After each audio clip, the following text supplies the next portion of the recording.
Buenas.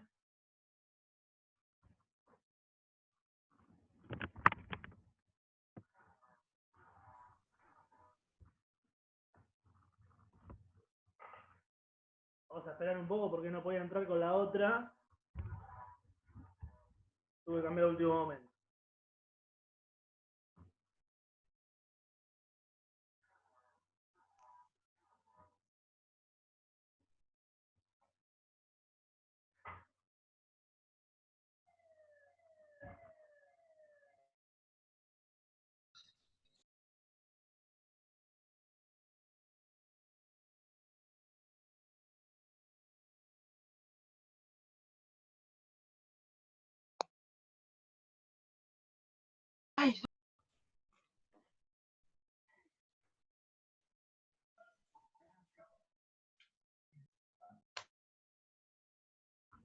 Hola, hola, ¿me escuchan bien?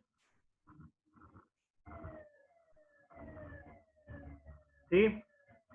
Tuve que cambiar porque no podía entrar a la otra reunión. Se ve que estaban desde antes y no podía entrar. Eh, Buenas noches para todos. Tratemos nada más de entrar en el horario 5 minutos antes, así no tenemos inconvenientes. Vamos a esperar 5 minutos más para que se sume más gente. Se escuchan un ruido de sirenas por el vecino que se le rompió la alarma desde hoy. Eh, sí, vamos a estar en compañía con música. Bueno, ya, sí, esperemos que lo solucionen.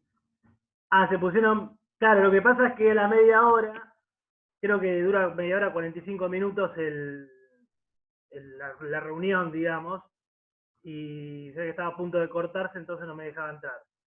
Eh, Si no, puedo armar uno entre ustedes un rato antes, otro ajeno al del aula, y debatir ahí para el jueves, digo. Este, Así que bueno, ya somos bastantes para arrancar. Eh, bueno, hoy tenemos una reunión, una de las últimas ya, de clases, la anteúltima y último tema, que es estado de resultados y llegamos al balance general. Antes de ir al balance general, vamos a ir. Si me dicen si le molesta el ruido de fondo, avísenme y me pongo los auriculares. Yo, la verdad, porque no me siento cómodo con los auriculares, por eso. Pero cualquier cosa me dicen y no hay problema.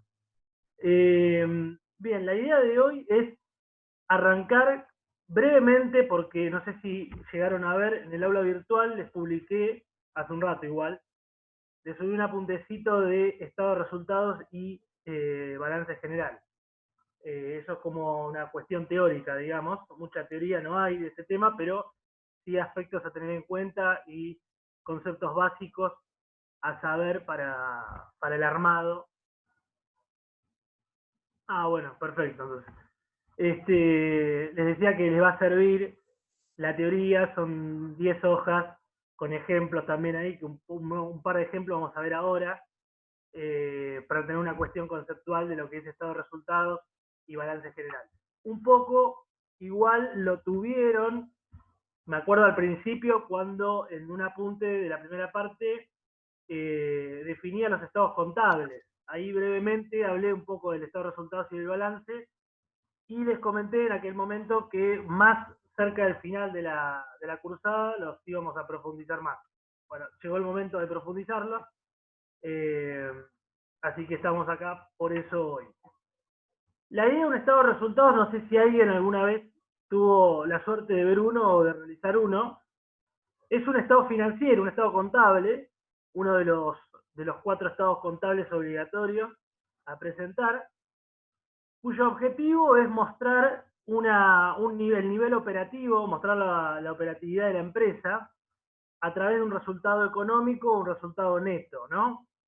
Lo que se busca, lo que busca el estado de resultados es precisamente medir la rentabilidad, es uno de los usos que tiene, y ser un parámetro de medida futuro en cuanto a ventas. Tengamos en cuenta que uno de los pilares fundamentales del estado de ganancias y pérdidas, también llamado, son los ingresos. El resultado, precisamente, es el resultante, vale la redundancia, de ingresos menos egresos. Esos ingresos son las ventas, por ejemplo, ingresos operativos, comisiones, algún resultado positivo que hayamos tenido en el ejercicio, y los egresos están divididos en costos y en gastos. El costo es lo que va a netearse de la venta pura y exclusivamente, que como nosotros lo conocemos es el costo de mercadería vendida, y la venta menos el costo de mercadería vendida o el costo del servicio me va a dar una utilidad bruta o una contribución marginal según el modelo de costeo o de estado de resultados, que estemos usando. Una vez que tengamos esa contribución marginal o utilidad bruta que me da como definición cuánto voy a ganar por unidad vendida, tengo los gastos operativos. Operativos porque están vinculados a la actividad y al desarrollo de la empresa. Por ejemplo, tengo el resultado negativo de sueldos, tengo fletes, tengo servicio de gas, luz y teléfono, tengo deudores incobrables, por ejemplo. Todos los resultados negativos que estuvimos viendo van en la parte de gastos luego de la contribución marginal. Ahora igualmente lo vamos a ver en un ejemplo, pero para comentarles ya conceptualmente cómo se arma el estado de resultado, ¿no? Después tenemos una parte que tenemos una utilidad sin impuestos, sin gastos financieros. Después se suman los gastos financieros en el sentido de que se agregan, porque no suman, sino que como son gastos van restando, hasta que llegamos al resultado neto. Neto porque ya desconté todos los gastos que tenía, incluido el impuesto a las ganancias, si es que lo hay. Eso me va a dar una rentabilidad, un resultado económico. ¿Y bajo qué principio creen ustedes que está armado un estado de resultados? A ver quién me puede llegar a decir.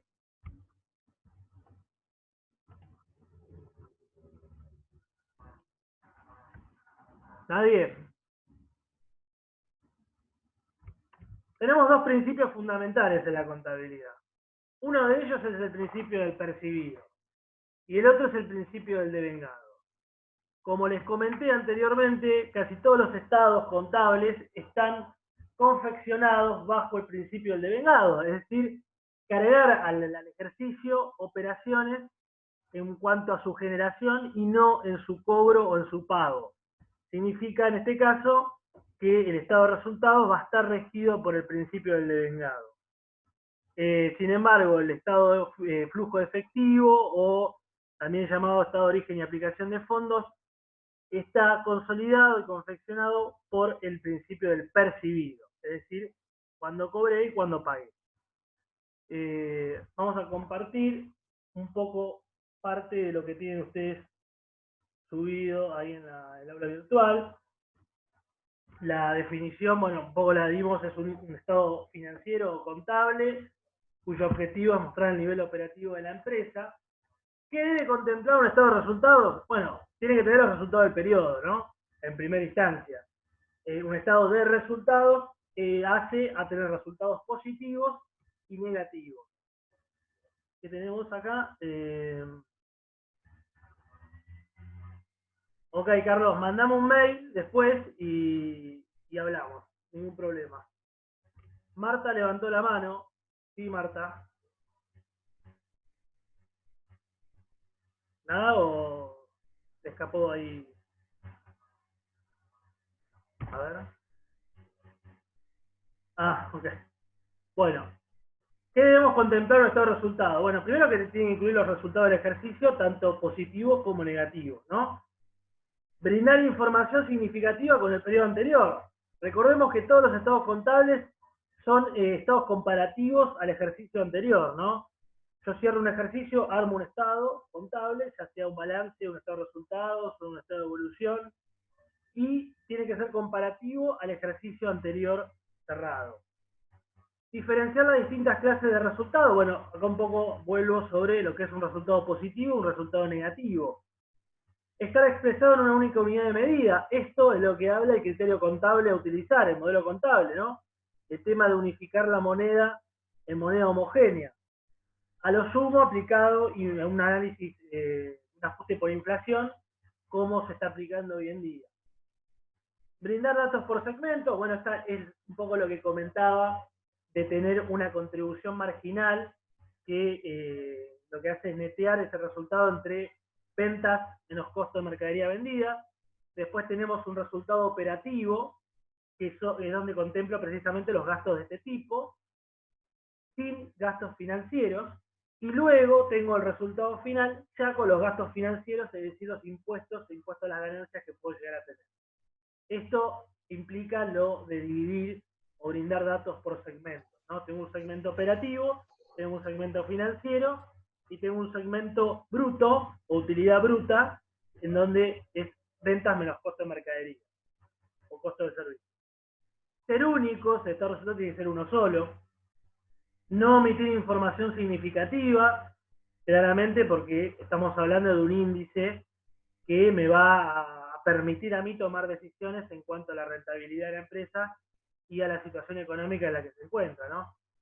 El punto 8, no incluir el área, es un tema más de auditoría, ¿no? Ajuste a resultados de ejercicios anteriores. El área precisamente es un ajuste que se realiza una vez cerrado el ejercicio, que lo hace el auditor. Tiene más explicación, pero lo van a ver en auditoría más profundamente. No quiero meterme en el área acá. ¿Qué debe contener? Bueno, la clasificación de resultados, los resultados primero que son operativos, los gastos operativos, gastos financieros, ventas, comisiones, ingresos operativos, ingresos que no sean operativos, totales y subtotales a presentar, un poco volviendo a lo mismo, y eso nos lleva a tener en cuenta una clasificación de resultados que podemos tener. Tenemos el resultado del ejercicio, que puede ser, tenemos dos tipos de resultados, el ordinario y el extraordinario. El ordinario proviene del resultado de la actividad principal o de la actividad secundaria. Por ejemplo, si una empresa vende mercaderías y también cobra comisiones por ventas.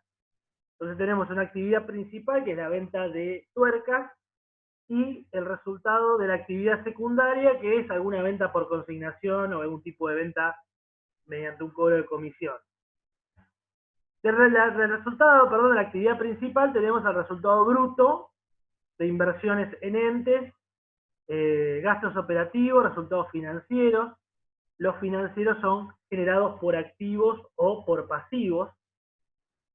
Y de la actividad secundaria podemos tener otros ingresos y otros egresos, que puede ser, por ejemplo, algún interés que yo tenga ahí, o algún gasto extraordinario de esa actividad en particular, ¿no? La actividad secundaria a veces en algunas empresas no suele ser regularmente explotada, sino se puede producir a veces, o a veces suele producirse todos los meses, pero en menor magnitud, por eso es actividad secundaria, ¿no? Esto va medido en cuanto a los ingresos.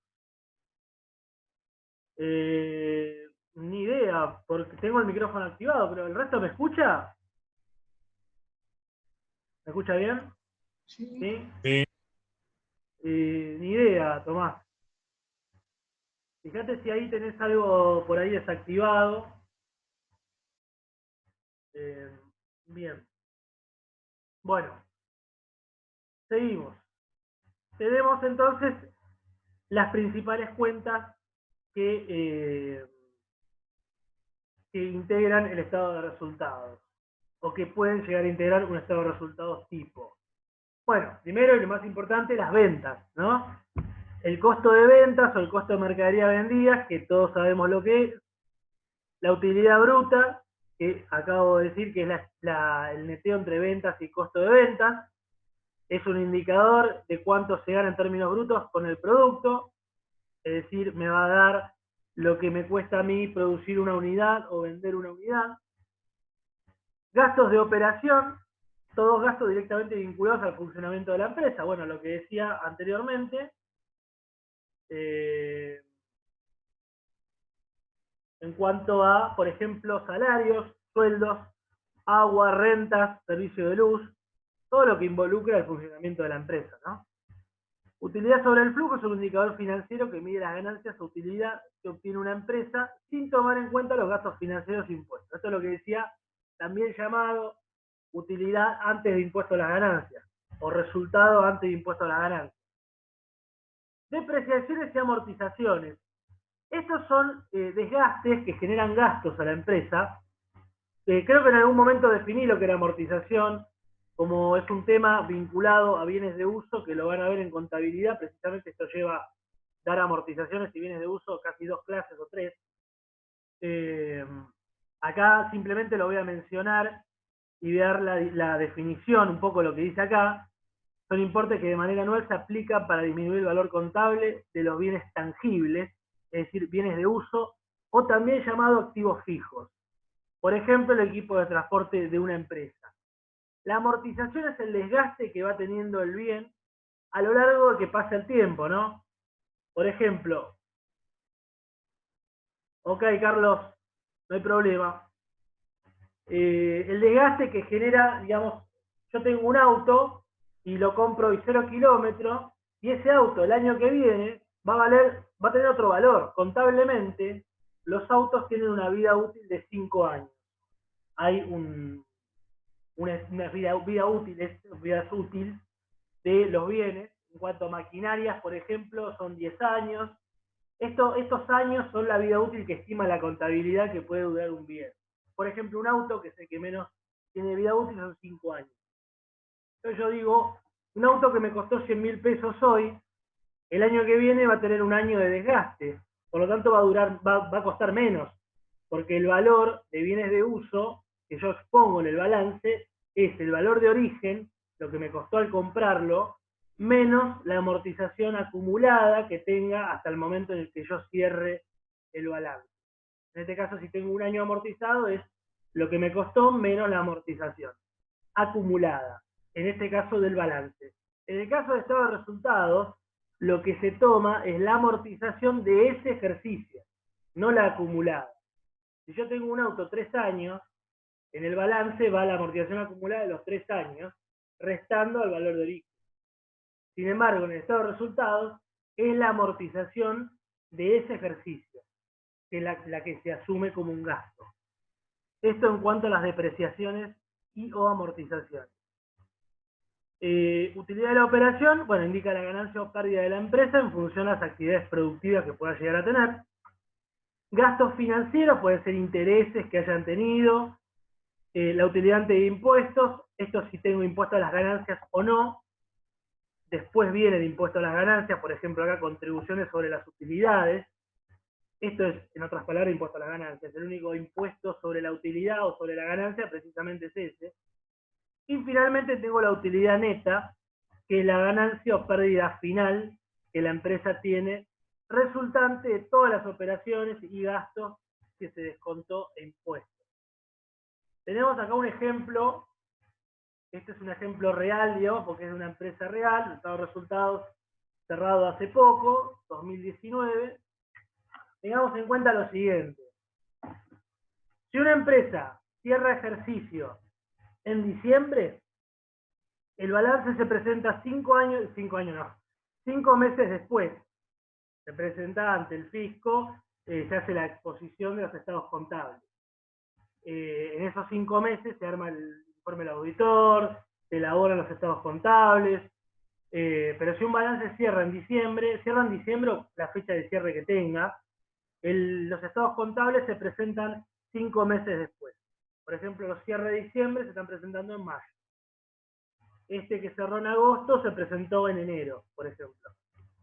Acá tenemos un ejemplo en donde tenemos ventas de bienes y servicios, costo de ventas del servicio y costo de ventas y revaluación. Esto es porque acá se aplicó el ajuste por inflación, precisamente, si no está unificado. Esto es como decir ventas menos costo de mercadería vendida. Me da 50.991.160. 50 millones, perdón. Resultado por tenencia, esto es producto precisamente del ajuste por inflación, no le demos bolilla acá. Y tenemos gasto de administración, gasto de comercialización, gasto financiero, resultados financieros y por tenencia, un poco a lo primero. Otros ingresos y egresos son caratulados como no encuadrados en ningún tipo de gastos. En este caso es positivo porque tengo más ingresos que egresos. Por ejemplo, que tengo descuentos. Resultado ante el impuesto a las ganancias, el impuesto a las ganancias y finalmente el resultado del ejercicio, que en este caso fue ganancia, por 11.910.893. Esto que ven al costado de los nombres, que es nota 212, anexo 4, anexo 5, esto se coloca porque los estados contables, en este caso el estado de resultados, llevan información complementaria con su presentación.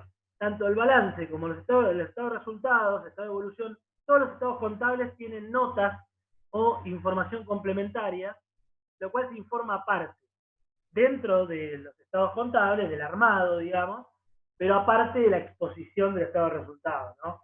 Acá lo que se hace es, por ejemplo, el costo de venta de servicio, anexo 4, si yo tuviera un Excel armado, voy al anexo 4 y me encuentro cómo está calculado el costo de venta. O sea, lo que estoy viendo ahí, por 21.987.047, lo que me va a mostrar el anexo 4 es cómo está conformado y cómo está calculado el costo de venta. Si voy a gasto de administración, el anexo 4, el cuadro 4, es cómo va a conformar los gastos de administración, o sea, qué gastos exhaustivamente contemplan el armado de los gastos de administración, que yo veo ahí el globo, pero las notas es lo que es cada gasto, ¿no? Lo mismo que el financiero, lo mismo que el comercialización. El impuesto a las ganancias, voy a tener determinado el impuesto a las ganancias, o sea, armado bien la liquidación de ganancias. Y bueno, se ponen aclaraciones al final. La nota 1 a 13, anexo 1 a 4, que acompaña, son parte integrante de los estados contables. Claramente, esto que yo estoy acá explicando que va a estar en el estado contable, tiene que estar. Porque el estado contable no es presentar un balance, un estado de resultados, un estado de evolución, un flujo de efectivo y termina la historia. No, lleva información complementaria precisamente, una memoria, que ahora vamos a ver qué es, y todo eso va firmado por el contador y por el presidente de la empresa y certificado por el consejo profesional. Y para que el consejo te certifique el balance se le llama, vamos a todo, el armado entero, todos los estados contables, tiene que estar completo y bien armado según las normas contables, ¿no? Las normas de exposición. Bien, esto en cuanto al estado de resultados. Ahora igual lo vamos a ir viendo. La idea es que tengan un concepto de estado de resultados. Van a armar un estado de resultados, pero no así, sino con lo más básico, que es ventas, costo de mercadería vendida y algún que otro gasto puede aparecer. Y nada más. Pero no de esta manera, pero es bueno que vean un ejemplo real y claramente, antes de aplicarlo, que sepan el concepto y cómo está conformado. La parte siguiente es el balance general. El balance general, un poco lo definía al principio, es una foto. Es una foto a un corte que yo hago del ejercicio. En este caso es el cierre del ejercicio, ¿no? Nosotros habíamos visto el jueves que el balance de sumas y saldos yo lo puedo hacer periódicamente, lo puedo hacer un sumas y saldo cada 3 meses, cada 6 meses. Pero el balance general se realiza al cierre del ejercicio. Cierre en junio, cierre en diciembre, o como por ejemplo acá, que es la misma empresa, cierre en agosto. Primero en particular, también es un estado comparativo con el ejercicio anterior. De hecho, como título, se coloca estado de situación patrimonial al 31 de agosto, en este caso, comparativo con el ejercicio anterior. Por ello es que tenemos las columnas acá que ven, 31 del 8 de 2019, 31 del 8 de 2018, porque se colocan las dos informaciones, las dos fotos, y en el medio, ¿qué se produce? Que lo hemos visto. ¿Qué se produce en el medio? El ejercicio. Sí, pero ¿qué hay dentro del ejercicio? variaciones. ¿Cómo? Las variaciones. Las variaciones patrimoniales, exactamente. Que pueden ser modificativas o no. O sea, al cierre de un ejercicio, al inicio de otro, tengo, digamos, un asiento de apertura del ejercicio inicial con respecto al cierre, y luego se producen variaciones que van alterando, por eso mi caja y banco, mis disponibilidades al 31 del 8 del 2019 es diferente al 31 del 8 del 2018. En este caso bajó. Mis inversiones aumentaron, los créditos por ventas aumentaron. Bueno, en base a esta información yo puedo sacar un montón de conclusiones, que es lo que me da precisamente el estado de situación patrimonial. Habíamos visto que la cuestión del estado de situación patrimonial, como los estados contables, ¿para qué sirven? Que fue una pregunta del examen esto. La información contable, ¿para qué sirve? Precisamente. Son recursos que tiene la empresa y arman es una información del patrimonio que se le brinda a los usuarios, externos e internos también, que sirve para tomar decisiones, ¿no? Yo estoy viendo acá una variación, por ejemplo, de un descenso de deudas comerciales en el pasivo, el tema de remuneraciones y cargas sociales a pagar, el pasivo ha bajado con respecto al ejercicio anterior. Bueno, puedo sacar un montón de conclusiones acá, que para eso existen también el análisis de variaciones patrimoniales, como estuvimos viendo.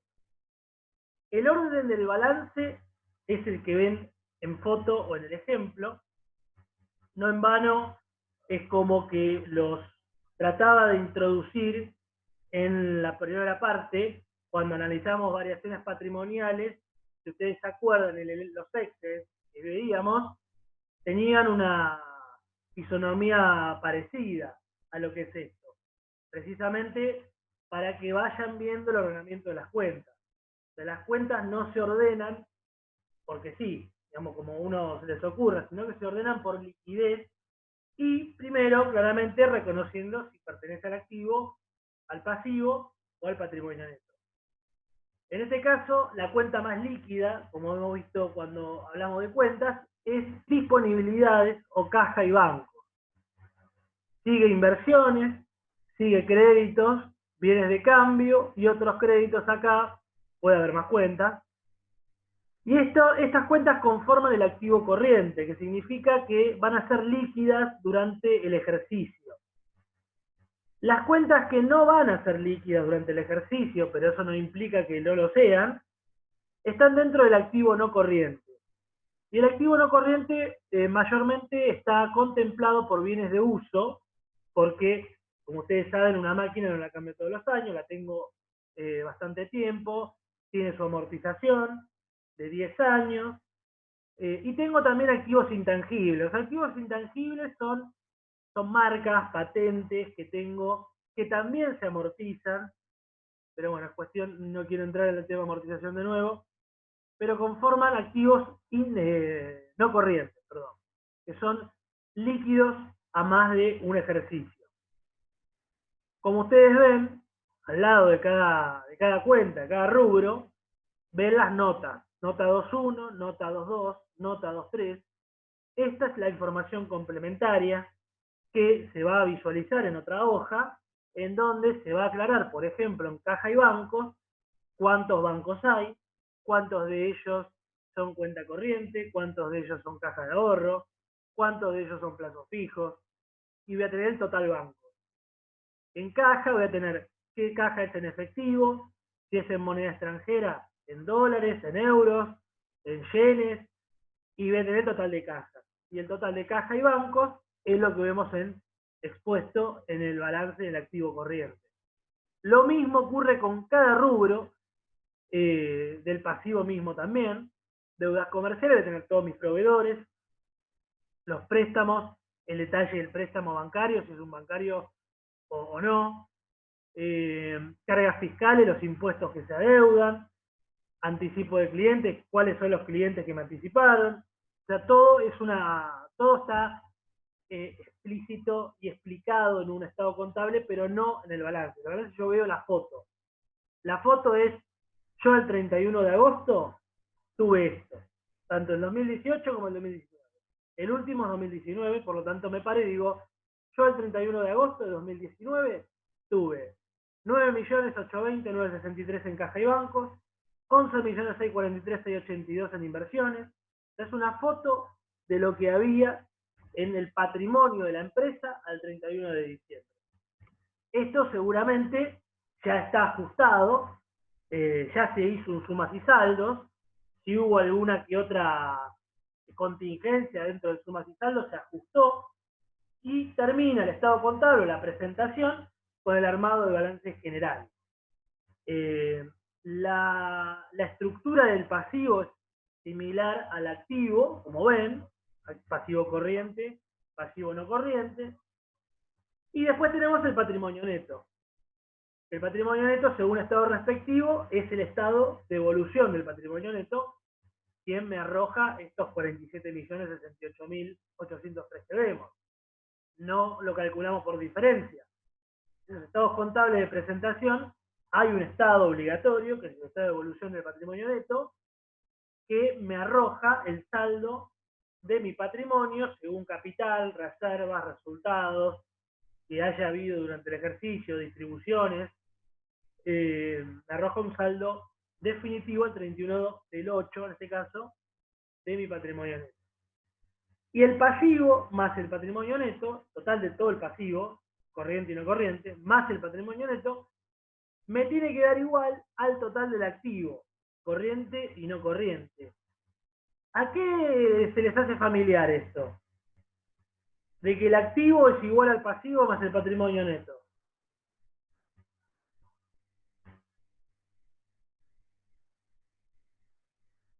A ver. Activo igual, pasivo más patrimonio neto. ¿A qué les recuerdo? A la ecuación patrimonial básica. Exactamente. Por eso se hizo tanto hincapié en la ecuación contable en su momento, dinámica después, porque en definitiva yo estoy terminando un estado contable volcando la ecuación contable básica, en este caso. ¿Por qué básica? A ver quién se acuerda de esto. ¿Por qué no la ecuación contable dinámica? Y sí la ecuación básica. ¿Porque faltan los resultados?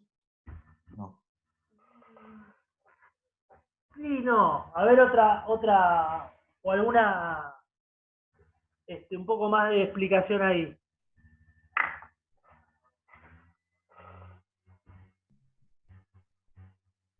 ¿Por qué creen que los estados contables, el balance termina con o demostrando la ecuación contable básica? ¿Qué característica tenía la ecuación contable básica y cómo se relacionaría con la definición del balance que les acabo de dar? La básica no era como una foto de como un periodo, un momento determinado. Ahí está, gracias. Ahí está. La ecuación contable básica es una foto también. Recordemos que es un momento estático. De hecho, otro sinónimo es la ecuación contable estática. Es una foto de un momento. Y el balance es una foto de un momento. Nada más que es la foto al cierre del ejercicio. La ecuación contable básica la puedo aplicar en cualquier momento. Pero el balance se hace al cierre. Por lo tanto, las normas contables precisamente toman la ecuación contable básica como la igualdad patrimonial o la igualdad en el estado de situación patrimonial. Porque las dos son fotos. Tenemos que, cuando hagamos un balance, tenemos que tener en cuenta esto. Pero primordial, que el activo sea igual al pasivo más el patrimonio neto. Por eso, si no, uno me dice, bueno, lo saco por diferencia. Por eso el patrimonio neto no se saca por diferencia. El patrimonio neto tiene un estudio en particular, que es el estado de evolución, que me va a arrojar un saldo, y ese saldo más el pasivo, más los pasivos que tenga, me tiene que dar igual a mi activo. Y ahí me cierra la contabilidad. Lo mismo, el balance, por ahí armamos un balancito, ahora vamos a ver en el ejercicio 31, que la idea es hacerlo hoy. Vamos a registrar, vamos a mayorizar, vamos a armar el sumas y saldos, y vamos a armar un balance. Que va a ser un balance chico. De hecho, no va a haber pasivos. capaz que es un balance similar al que se presentaba en los ejercicios que tenían en la guía, cuando arrancaban. Acá puse que esto va a haber más detallado y más la teoría en sí la van a tener, por eso en el apuntecito que subí hace un rato al aula virtual, donde estaba más explayado este tema del balance por ahí y del estado de resultados más que nada. De esto se van a cansar de hacer en contabilidad 1 y 2, por eso la idea es que se vayan con un conocimiento conceptual y con una práctica inicial de un balance, porque como les comenté la otra vez, la idea de elementos es terminar con el sumas y saldos, que sepan armar un balance chico y un estado de resultado chico, porque después en contabilidad 1 van a arrancar desde el sumas y saldos y van a hacer todos los ajustes necesarios para armar el balance ajustado, o sea, este que ven acá. Bueno, unos conceptos a tener en cuenta acá en el tema del estado de situación patrimonial. Van a encontrar en el apunte que volvemos sobre lo que es activo, todas las cuentas de activo, el ordenamiento, pasivo, patrimonio neto, pero hay algo que por ahí les figura como nuevo, que es este término del pasivo contingente. ¿Qué es el pasivo contingente? Precisamente en la primera clase, creo que fue la segunda, cuando hablábamos de deuda, de definir qué era un pasivo, de hecho Simaro también lo dice, hablaban de obligaciones ciertas e inciertas, o de deudas y obligaciones inciertas. Que las obligaciones inciertas precisamente son contingencias, algo que puede o no ocurrir. O es un gasto que uno, un pasivo, perdón, que uno estima tener, pero que presente no lo tengo. Lo puedo tener o no, por ejemplo, indemnización, juicio por indemnización por despido, como me dice acá el ejemplo. O los ejemplos que vimos la otra vez cuando hablábamos de previsiones. Precisamente, acá entra en juego la cuenta previsión o regularizadora. Estamos de nuevo en lo que es una previsión, en este caso, hace referencia a deudas o obligaciones inciertas, por las cuales, según política de la empresa, yo puedo constituir o no una previsión en el pasivo. De eso habla el pasivo contingente. Un pasivo contingente es algo que puede ocurrir o no. Y tienen ahí un ejemplo, la indemnización por despido, por ejemplo, la previsión de responsabilidad civil, previsión por deudas judiciales, que eso decanta de la indemnización por despido, puede o no decantar de ahí. Otra de las cosas, bueno, un poco de las normas, las notas, perdón, notas complementarias, información complementaria, son cuadros anexos, acá tiene una definición más académica por ahí a la que les di, pero las notas complementarias y los cuadros anexos reflejan precisamente detalles de los estados contables, en pocas palabras. Está regido por la ley de sociedades, o sea, la ley de sociedades, la 19.550, el artículo 65, ya estipula que las empresas, las sociedades, deben presentar notas aclaratorias e información complementaria de los estados contables que presentan. Por lo tanto, es algo regido por una ley, aparte de que es necesario, ¿no? Porque si yo te doy un balance así, y ¿qué hay dentro de cargas fiscales? ¿Qué impuestos hay? O patrimonio neto, 47 millones, ¿cómo lo calculaste? Entonces, es necesario para la contabilidad, para entenderla, es necesaria esta información complementaria. Y otra de las cosas, antes que se me corte, y ya la vuelta va a ser práctica, otra de las cosas es la memoria. La memoria se la toma como un estado contable que complementa el resto de los estados contables y precisamente es un documento donde se detallan los logros, resultados, hechos y objetivos que son de intereses para los accionistas de una compañía. Puede tener alguna aclaración que los estados contables no la tienen, algún logro para justificar, por ejemplo, una ganancia económica en el estado de resultados. Para eso sirve la memoria. Para eso, bueno, tenemos documentos que acompañan, pueden o no acompañar la memoria, pero básicamente expresa como objetivos cumplidos o no, hechos o resultados, logros que los accionistas necesitan expresar y verlos ellos para justificar los resultados que vamos a encontrar en los estados contables. Eso es simplemente la memoria que tiene que estar, y es obligatoria la presentación de la memoria. De hecho, la memoria se coloca al inicio de los estados contables